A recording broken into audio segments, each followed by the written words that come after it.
Hello guys! Hello! This is for Aquarius. Aquarius, welcome dito sa aking channel. Kapalaran 888. Welcome! Alamin natin kung anong messages for the 2 consecutive weeks. So from August 1 to 15, 2025. Para to sa lahat ng Aquarius. Aquarius, kung bago ka sa channel ko, please like, share, and subscribe. Okay, press ang notification bell button para updated ka sa mga videos. And sa mga dati kong subscribers, thank you sa inyo lahat guys. Kasi nandito pa rin kayo, nakasubaybay sa akin, nakasuporta sa akin. And please connect your intuition sa lahat ng baraha na lumalabas. Para hindi tayo nahihirapan kung resonated ba yan sa akin or hindi. So, kapain mo yung iyong intuition para hindi ka mahirapan. This is 3839. Nakikita ko dito, isang Aquarius ang sobrang abala sa kanyang trabaho. Kumbaga, maraming mga family gatherings like fiesta, birthday celebration, wedding, Christmas, New Year.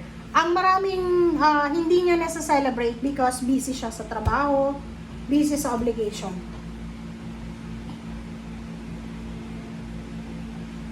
Meron dito na Aquarius na possible na siya ay nakapagtapos siya ng pag-aaral. Like for example, isa siyang teacher. Okay, sabihin natin, pasado siya sa pagiging teacher.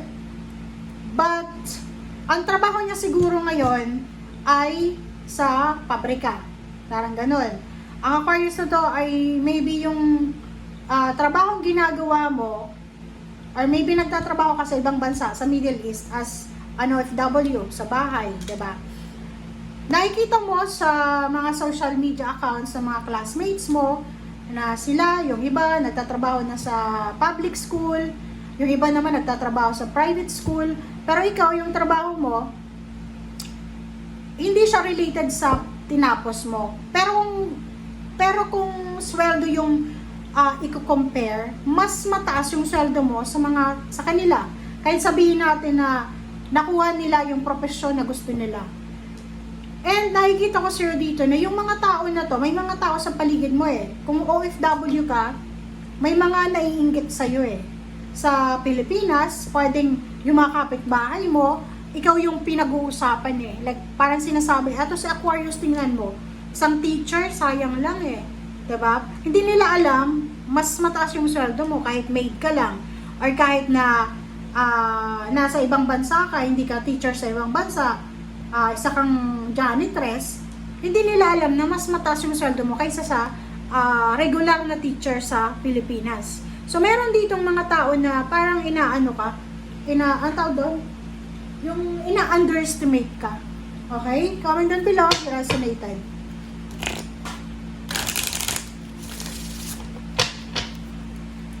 Meron din dito na Aquarius na posibleng siya ay pupunta ng ibang bansa. And posibleng meron siyang gagawin na despedida party sa kanyang pamilya. Milky Way perspective. Yun, iba-iba naman tayo ng perspective sa buhay. So, hayaan mo na. Effortless. So, yun, parang sinasabi sa'yo, kung may mga tao dyan sa paligid mo, Aquarius, na ginajudge ka sa mga choices and options mo, huwag ka nang mag-effort sa kanila para mag-explain, ganyan, ganito. Ako ganun ako eh. If mayroong mga taong nagja-judge sa akin, or yung mga taong yan na may sinasabi sila, ay hindi ko yung binibigyan ng pansin. Sayang yung oras eh. 'Di ba? Magtrabaho ka na lang.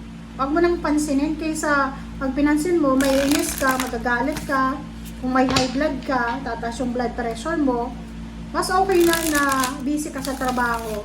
'Di ba? Effortless na paglalagay ng boundaries. And gawin mong stress-free yung buhay mo. Huwag kang makikipag-usap sa mga taong alam mo na traidor, chismoso. Kasi you're feeding their energy eh. Parang ganon. So huwag mong sayangin yung energy mo. Alright, so first 5 cards natin is 3 of Cups, the Star, 9 of Swords, 10 of Swords, and 10 of Cups. So, nakikita ko sir dito na there's a celebration because meron kang minamanifest, meron kang tinatrabaho, trinabaho meron kang mga pinapangarap sa buhay na sobra-sobrang pinagpaguran mo talaga. Like, sleepless nights, di ba? Yung like example, nagpatayo ka ng bahay, parang ganon. And yung pagpapatayo mo ng bahay, inabot siya ng 12 years, 10 years, and sa wakas, natapos na rin. Or like for example, nag-aantay ka ng makapag-ipon ng pera para sa pagpapakasal, or para sa retirement. Kumbaga, yung iba dito na retired na kayo, nakikita nyo yung pinagpaguran nyo. So kahit sabihin nyo na, ay, pagod ako nyan, napagod ako sa pangarap ko nyan, pero at least, diba, rewarding siya. So, dito sinasabi ng bara, huwag tayong masyadong magmamadali para sa pagtupad ng pangarap natin, to the point na pahihirapan mo na yung sarili mo. Ito ay pwedeng makaresonate sa mga Aquarius na nasa Taiwan, Korea, Japan. Kung nagtatrabaho kayo sa mga pabrika, di ba? Halimbawa, yung mga overtime nyo, pag sobra-sobra yung overtime nyo, malaki yung pera, malaki yung sweldo. But make sure, be careful guys, kasi yung pera na yan na kinikita nyo, hindi niya yan kayang gamutin kung ano yung sakit na makukuha nyo. Lalo yung mga nagtatrabaho ng graveyard sa gabi. Nako guys, mag-iingat kayo kasi alam nyo ba na isa sa mga cause ng mga cancer patients ngayon, hindi dahil sa kidney problem, ganyan-ganito, or sa kung ano ba man, yung hindi natutulog sa gabi. Napaka-importante ng tulog sa gabi. From 10 p.m. until 4 a.m. Pag natulog ka sa ganyan, parang nagre-regenerate yung katawan mo, yung utak mo, parang ganyan. So kung sa gabi gising ka 100% from halimbawa 7 p.m. until 8 a.m. gising ka, ibig sabihin, nadadamage yung brain mo, nadadamage yung katawan mo. Okay? Sabihin mo man na, kaka-medical ko lang, healthy ako. Okay, healthy ka pa ngayon kasi bata ka pa. Pero, especially yung mga nagna-night shift na yan, yung graveyard, ngayon hindi nyo pa yan na i-experience. Pero pag medyo nagkaedad na kayo, mga 40 plus, hindi na kayo makakatulog sa gabi ng sobra-sobra. Yung parang contented ka sa tulog mo kasi mataas na yung mataas ng yung 2 hours, 4 hours ng tulog niyan eh. So mag-iingat kayo Maraming studies, hindi naman ako doktor, but you need to research or you need to ask your doctors about, kasi kung makikita mo dito, toil and labor to eh. Yung para ka ng para ka ng tawag dyan, alipin ng pera. Parang gano'n na alam mo sa sarili mo na pagod ka na, alam mo sa sarili mo na puyat ka, gutom na gutom ka.